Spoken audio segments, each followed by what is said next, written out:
Deccan today کی اردو نشریات میں ایک بار پھر آپ کا خیر مقدم ہے۔ ناظرین، آپ جانتے ہیں کہ دکن ٹوڈے کی جانب سے خبروں کے ساتھ ساتھ منظر پس منظر کا پروگرام بھی پیش کیا جاتا ہے اور بعض اہم ترین موضوعات پر فیچرز بھی پیش کیے جاتے ہیں۔ اس وقت ریاست آندھرا پردیش کے ساتھ ساتھ تلنگانہ میں برڈ فلو کا ایک ہنگامہ نظر آ رہا ہے، جہاں کئی مرغیوں کی اموات کی وجہ سے شہریوں میں تشویش پائی جا رہی ہے۔ آپ دیکھیے، برڈ فلو پوری طریقے سے تلنگانہ اور آندھرا کو اپنی لپیٹ میں لے لیا ہے۔ ایسٹ گوداوری اور ویسٹ گوداوری میں کئی مرغیوں کے مرنے کی اطلاعات نے شہریوں میں تشویش کی لہر دوڑا دی۔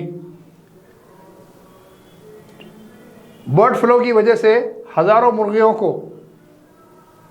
لقمہ اجل بننے پر مجبور ہونا پڑا۔ آپ یہ بھی دیکھ رہے ہیں کہ کس طریقے سے ان کے مرنے کی وجہ سے، اس بیماری کے پھیلنے کی وجہ سے شہریوں کو اس سلسلے میں روک دیا گیا۔ شہریوں سے خواہش کی گئی ہے کہ وہ احتیاط سے کام لیں، کیونکہ دونوں ہی ریاستوں میں برڈ فلو کا زور ہے۔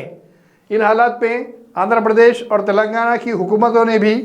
گائیڈ لائن جاری کرتے ہوئے شہریوں سے خواہش کی کہ وہ احتیاط کے ساتھ اس کا استعمال کریں، اور بعض مقامات پر تو آندھرا کی مرغیوں کو آنے سے روک دیا گیا ہے تاکہ کہیں اس طرح کا رد عمل تلنگانہ میں بھی نظر نہ آئے۔ خاص طور سے آندھرا پردیش کے اضلاع ایسٹ گوداوری اور ویسٹ گوداوری اس سے بہت زیادہ متاثر ہیں۔ National institute of high security animal diseases Bhopal نے اس بات کی تصدیق کر دی ہے کہ H5N1 برڈ فلو پوری طریقے سے ریاست کو اپنی گرفت میں لیا ہوا ہے۔ آپ دیکھیے،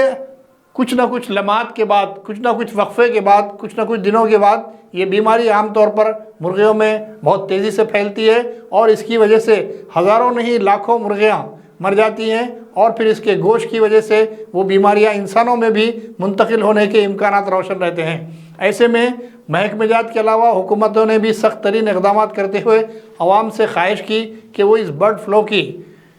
پھیلتی ہوئی بیماری پر قابو پانے کے لیے حکومت سے تعاون کریں اور اس سے احتیاط کریں۔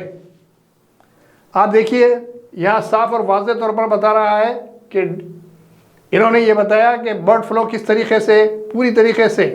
ہمارے ملک کے مختلف حصوں میں پھیلنے کے امکانات روشن ہیں، حتیٰ کہ اب انڈوں کے استعمال اور مرغیوں کے استعمال پر بھی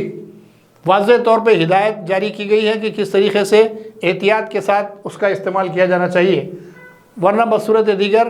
یہ بیماری انسانوں میں بھی آ سکتی ہے اور اس سے انسانی زندگیوں کو بھی خطرہ لاحق ہو سکتا ہے۔ صاف طور پر واضح طور پر یہ بتایا گیا ہے کہ کس طریقے سے اس بیماری کی وجہ سے ماضی میں بھی کئی ہزار لوگ متاثر ہوئے، اور ساتھ ہی ساتھ لاکھوں مرغیوں کو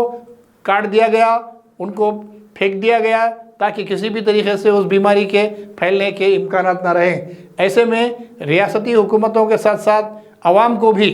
یہ جاننا چاہیے کہ اس برڈ فلو کی وجہ سے کس طریقے سے مصائب خود انسانی زندگی پر اثر انداز ہو سکتے ہیں اور انسانی زندگی کے لیے خطرہ لاحق بن سکتے ہیں۔ ایسے میں شہریوں کا بھی یہ فریضہ بنتا ہے کہ وہ حکومت کے اس نقطہ نظر کو سمجھتے ہوئے، محسوس کرتے ہوئے آگے آئیں اور ہر ممکنہ طریقے سے برڈ فلو کا مقابلہ کرنے کی کوشش کریں، اور مدافعتی نظام کے ذریعے کچھ دنوں تک چکن کو استعمال کرنے سے گریز کریں تاکہ کسی بھی طریقے سے ریاست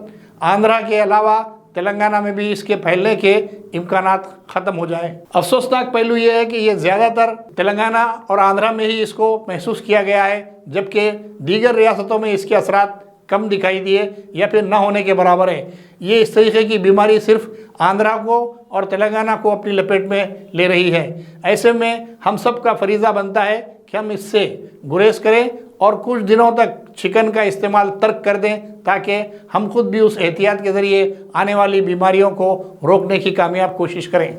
اس سلسلے میں حکومتوں کو یہ واضح کر دیا گیا ہے کہ کس طریقے سے اس پر ہائی الرٹ جاری کر دیا جائے اور عوام کو اس سے پوری طریقے سے محفوظ رکھنے کے اقدامات کیے جائیں۔ لہٰذا تلنگانہ اور آندھرا میں ہائی الرٹ کے ساتھ اس پر قابو پانے کی کوششیں تیز کر دی گئی ہیں۔